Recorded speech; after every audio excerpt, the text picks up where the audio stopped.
মুক্তিযুদ্ধের চেতনা বিক্রি করে ৫৩ বছর আওয়ামী লীগ জাতিকে দাসে পরিণত করেছিল বলে মন্তব্য করেছেন জামায়াতে ইসলামীর আমির ডাক্তার শফিকুর রহমান। যশোর ঈদগাহ ময়দানে জেলা জামাতের কর্মী সভায় তিনি বলেন, চাঁদাবাজ ও দুঃশাসন মুক্ত বৈষম্যহীন দেশ করতে জনগণ জামাতের দিকে তাকিয়ে আছে। যশোর থেকে তামান্না ফারজানার রিপোর্ট, জানাচ্ছেন আশিকুর রহমান।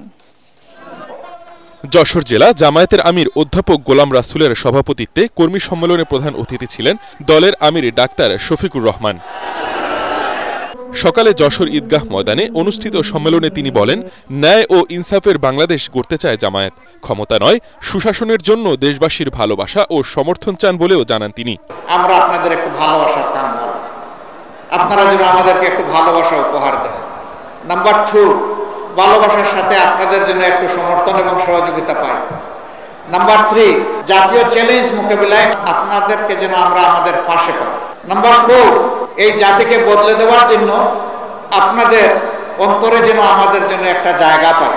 ক্ষমতায় যাওয়া আমাদের উদ্দেশ্য নয়, দেশে একটা সুশাসন কায়েম করা আমাদের মূলত উদ্দেশ্য। মুক্তিযুদ্ধের চেতনা বিক্রি করে এখন আর জনগণকে কারো দাসে পরিণত করা যাবে না বলেও মন্তব্য করেন আমিরে জামায়াত। এই গোষ্ঠী বাংলাদেশকে তাদের জমিদারি মনে করত, তাদের আনুগত্য যারা করবে না তাদের জন্য এই দেশে বাঁচার কোনো অধিকার ছিল না। তাদের হাবভাবটা এরকম ছিল বন্ধুগণ। এখন তারা বিদায় নিয়েছে, এখন তো সেইটা থাকা উচিত নয়। কিন্তু শিক্ষা ব্যবস্থার যে বিধ্বস্ত অবস্থা, বিশেষ করে নৈতিক মান থাকা উচিত, এটা একেবারেই চলে গেছে। না, যেই জাতিতে জ্ঞানী এবং শিক্ষিত মানুষ থাকে না, এই জাতি সবসময় বিশৃঙ্খলা এবং বিপর্যয়ের মধ্যে পড়ে থাকে। আমরা আমাদের জাতিকে আর বিশৃঙ্খলায় ফেলতে দিব না কাউকে, ইনশাআল্লাহ।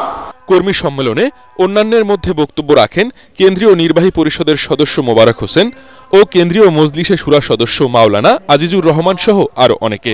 জামাত ইসলামীর কেন্দ্রীয় নেতৃবৃন্দ। Bureau report, ATN Bangla.